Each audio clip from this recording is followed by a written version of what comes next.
Okay, let's dive into this. Welcome to this explainer. Today, we're unpacking a really fascinating topic, the multifaceted sociology of the Nigerian identity. Whether you do business in Lagos, have Nigerian friends, or you're just genuinely curious about global cultures, understanding this identity gives you a window into one of the absolute most dynamic populations on Earth. It's a topic that's as complex as it is captivating, and we're going to systematically unpack it today, completely avoiding those simple, lazy generalizations. So, who is a Nigerian? It sounds like a pretty straightforward question, right? But answering it requires us to acknowledge right out of the gate that Nigeria is one of the most incredibly diverse societies in the entire world. We're talking about a country featuring literally hundreds of distinct ethnic groups, numerous indigenous languages, and multiple religious traditions, all sharing a single national space. Because of this massive diversity, you simply can't point to one single uniform description and say, yep, that's a Nigerian. I absolutely love this quote from our source material because it really sets the perfect ground rules for our analysis today. Any attempt to describe the characteristics of a Nigerian person requires both cultural sensitivity and analytical caution. What that means for us is we need to be careful. Nigerian characteristics aren't these fixed genetic traits shared equally by every single citizen. Instead, think of them as recurring social values and patterns of behavior. They're broad tendencies, heavily shaped by history, politics, and economics. So, to make sense of all this, here's our roadmap for today's explainer. 1. A profoundly plural society. 2. Resilience and economic drive. 3. Community and respect. 4. Faith and moral outlook. 5. Creativity and intelligence. And finally, 6. Beyond the stereotype. We'll build our understanding layer by layer. All right, let's jump right into Section 1, a profoundly plural society. The Encyclopedia Britannica points out something absolutely crucial here. The sheer presence of hundreds of languages makes diversity a foundational feature of daily life. Because of this plurality, we get what sociologists call a layered identity. This is a simultaneous attachment to your ethnic origin, your local community, and your national citizenship. Basically, many Nigerians grow up balancing all these layers. Your ancestry and customary practices remain deeply significant to who you are, even as you actively participate in the modern state of Nigeria. It's never a choice between being your ethnicity or being Nigerian. It's fundamentally both at the exact same time.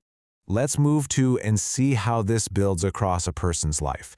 Because, this layered identity isn't just magically absorbed from the air. It's actively taught through family upbringing, peer interactions, schooling, religion, and the media. Nigerians are continuously socialized. These are the institutions that pass down ideas about honor, ambition, and communal responsibility from one generation to the next.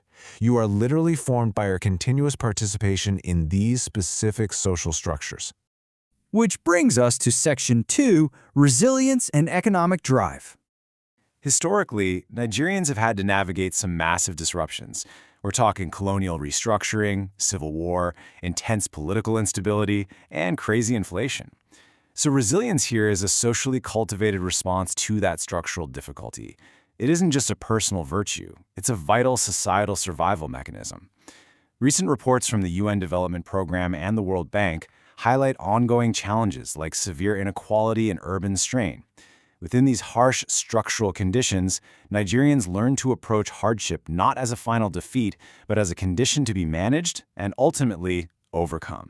And we see this resilience directly translated into economic drive.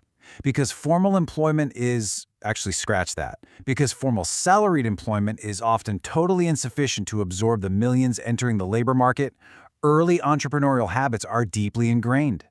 Economic participation goes way beyond your standard 9-to-5. Having a side venture or informal exchange network is practically a national pastime. The environment strongly rewards practical opportunism, digital enterprise, and creative self-improvement under serious constraint. Let's turn to Section 3, Community, Family, and Respect. Unlike a lot of Western societies that heavily focus on the autonomous individual, Nigerian life really centers on a communal orientation. You're viewed primarily as a member of a family, a lineage, or a faith community. This communal ethic shows up in two really distinct ways: interdependence and hospitality.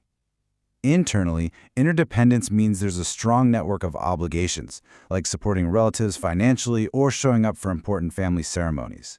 Externally, this translates into profound hospitality. Welcoming visitors with food, attention, and courtesy isn't just good manners, it's an expression of dignity and honor. Tied deeply to this whole community structure is a massive respect for elders and authority. Historically, elders were the custodians of memory, the interpreters of custom. Today, that respect naturally extends to teachers, religious leaders, and community heads. However, it's worth noting that in contemporary Nigeria, there's this really fascinating, ongoing tension between these inherited expectations of deference and modern ideas of youth agency, equality, and critical engagement. Moving right along to Section 4, Faith and Moral Outlook. According to Pew Research Center data, Nigeria remains a profoundly religious society. Christians and Muslims make up the overwhelming majority of the population. So the crucial point is that this widespread faith heavily influences the nation's entire moral language. It impacts everything: naming practices, festive calendars, marriage customs, charitable obligations, and even how people conceptualize destiny or success. Divine agency is just a huge, undeniable feature of daily awareness. But as an explainer, we have to look impartially at religion's dual role here. On one hand, it's a massive source of solidarity. It provides identity, emotional support, and social organization. But on the other hand, it can definitely be a source of tension. In such a pluralistic setting, faith inevitably intersects with ethnicity, regional divides, and political power. Recognizing both of these realities is absolutely essential if we want a credible understanding of the society. Let's look at Section 5, Creativity and Social Intelligence. World Bank data classifies Nigeria as a predominantly urban society today. And in this fast-paced, uneven urban environment, adaptability is absolutely necessary. But it's not just passive adjustment, it's an active capacity to reinterpret circumstances, spot opportunities, and generate totally new cultural forms. Because folks routinely move across different languages and complex social worlds, they develop this uniquely agile social intelligence. And this agility totally shines through in communication. Just look at these tools of expressive competence: proverbs, rich humor, indirect expression, rapid code switching, and rhetorical emphasis. Navigating Nigerian English or Pidgin requires a really high sensitivity to age, status, and audience. Speech here isn't just informative, it's a performance. How you say something carries just as much weight as what you're actually saying. Finally, we reach Section 6, Beyond the Stereotype.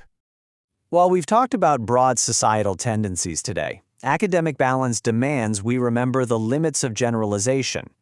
Nigeria contains massive internal differences in class, gender, generation, and location.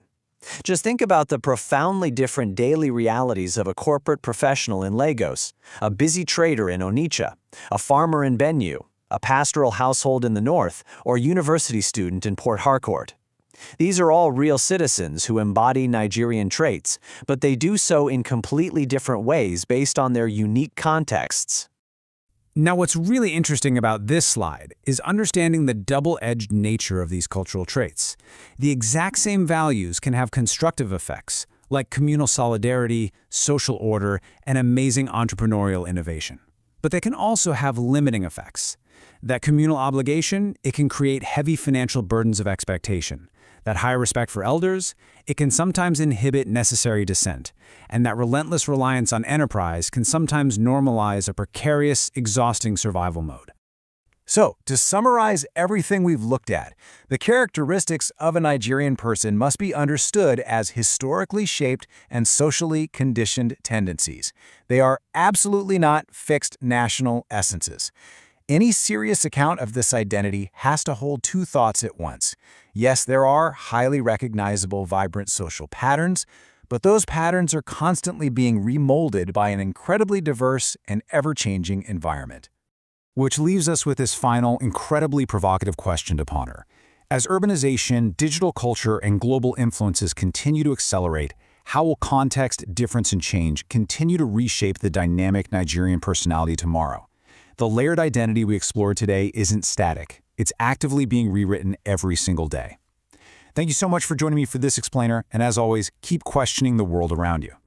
Please like, share, and subscribe to Master Sense by Faraday, and turn on notifications so you don't miss new and upcoming videos. Drop a comment below and tell us what you'd like to see next.